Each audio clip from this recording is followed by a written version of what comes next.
Question number 20 देखना। Shri x बड़े मकान का स्वामी है। Mister X is the owner of big house whose municipal valuation 36,000 per annum दिया हुआ है। ठीक है। नगर पालिका मूल्यांकन 36,000 रुपये वार्षिक है। इस मकान का 1/3 भाग किराएदार को 1600 रुपये प्रति माह की दर से रहने के लिए किराए पर उठाया गया। ठीक है। 1/3 portion of the house is let out to a tenant at 1600 per month for residential purpose. ठीक है।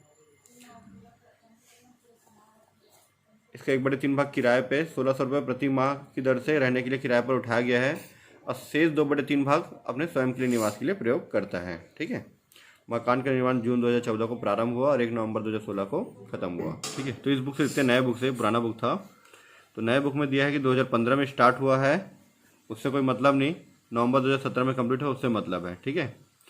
3,600 रुपये स्थानीय कर लगता है जो कि अदत्त है। अदत्त मतलब आउटस्टैंडिंग है, पेमेंट नहीं हुआ, अनपेड है। ठीक है। फिर से यहाँ पे देखते हैं हम लोग, the house is subjected to the local tax 3,600 per annum which are unpaid है। ठीक है। उसके बाद और भी खर्चे दिए, इंश्योरेंस प्रीमियम दिया, प्रॉपर्टी टैक्स दिया, सबका डिडक्शन नहीं मिलता है। इसका नोट्स लिख देना आप लोग कि इंश्योरेंस प्रीमियम, प्रॉपर्टी टैक्स ना नॉट अलाउड करके लिख देना। Mister x had taken loan 50,000 on July 2015 for the construction of this house. The loan has not yet paid. ठीक है। लोन का पेमेंट अभी तक नहीं हुआ है, इसका 12% के साथ में इंटरेस्ट है। तो इजी, इतना टफ नहीं है क्वेश्चन। क्वेश्चन नंबर 20 लिख लेना सारा डिटेल में, डायरेक्ट बना रहे हैं यहाँ पे। ठीक है। हमारे पे यहाँ पे बड़ा मकान है, उसमें 1/3। ठीक है। तो फर्स्ट पॉइंट ए पॉइंट, दो पार्ट में 1/3 पोर्शन और 2/3 पोर्शन। तो 1/3 पोर्शन लेट आउट किराए पे है। ठीक है। तो जब किराए पे रहता है तो उसका म्यूनसिपल वैल्यू दिया आपका 36,000 रुपये। उसके बाद कोई फेयर रेंट नहीं है ना, और ना कोई स्टैंडर्ड रेंट है, कुछ भी नहीं है। सिर्फ आपको दिया है म्यूनसिपल वैल्यू 36,000 रुपीज़ दे दिया है। ठीक है।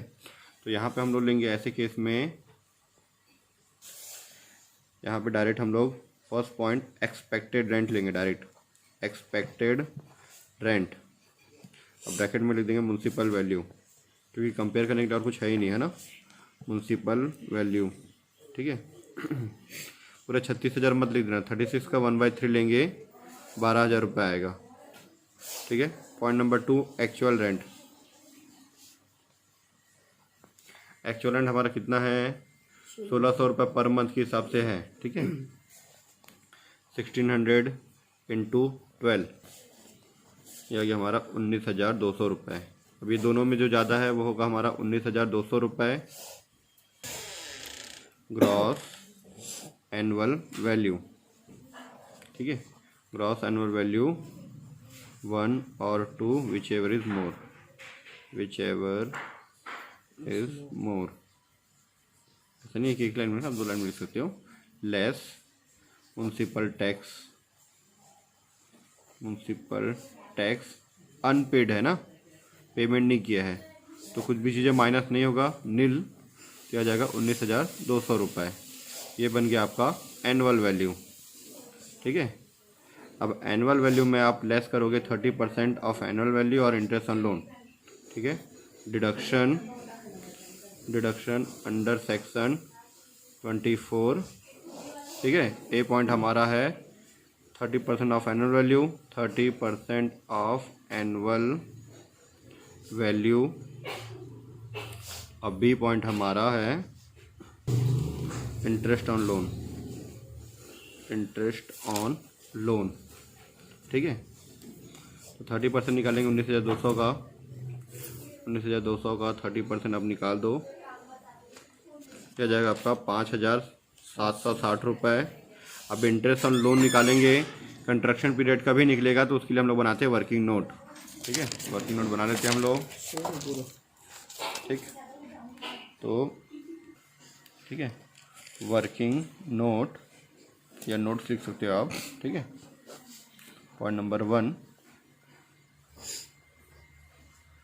Interest on loan for construction period, construction period. ठीक है। कंस्ट्रक्शन पीरियड के टाइम का, तो उसके लिए लिखने के लिए हम लोग लेते हैं A point date of loan taken, date of loan taken. ठीक है।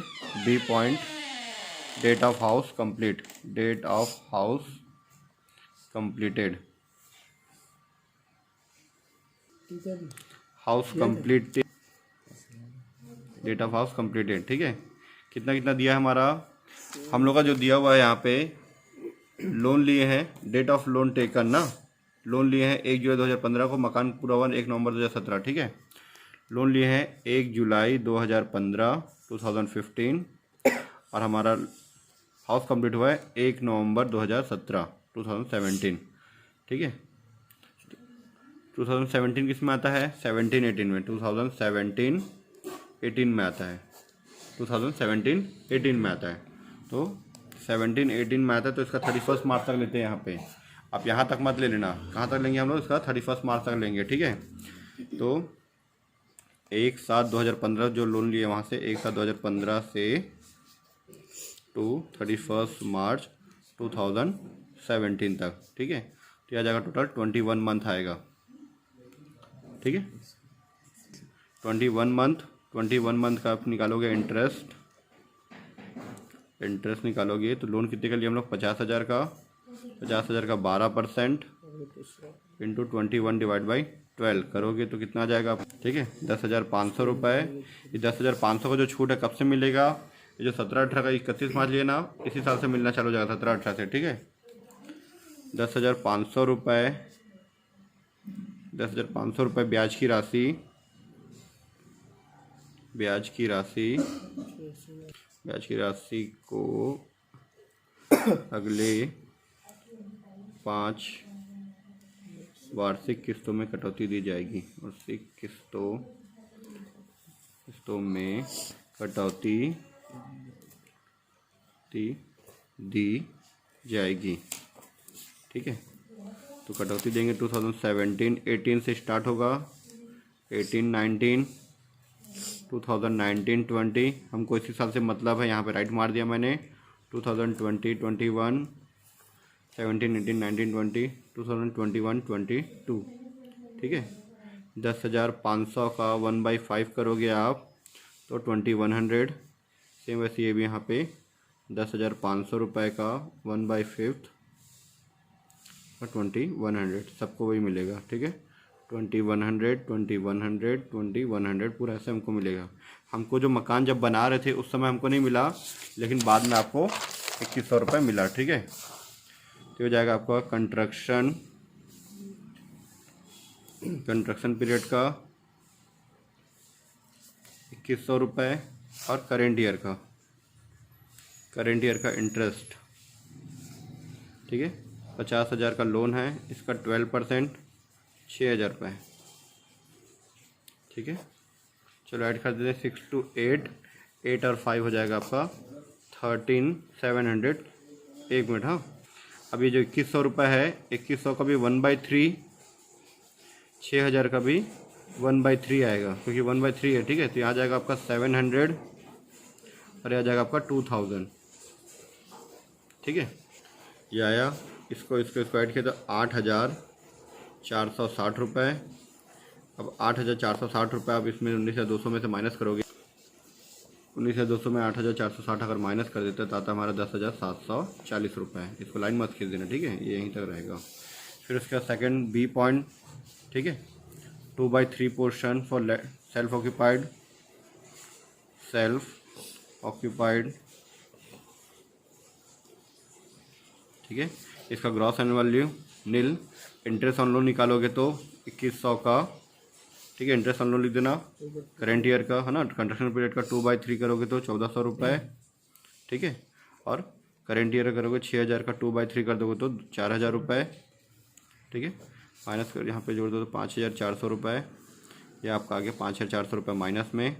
ठीक है, अब ये माइनस में और प्लस में, इसमें से इसको आप माइनस कर दो तो आपका आ जाएगा 5,340 रुपये। आया आंसर, आ रहा है 5,340 रुपये, 5340। ये आ गया आपका taxable income from house property.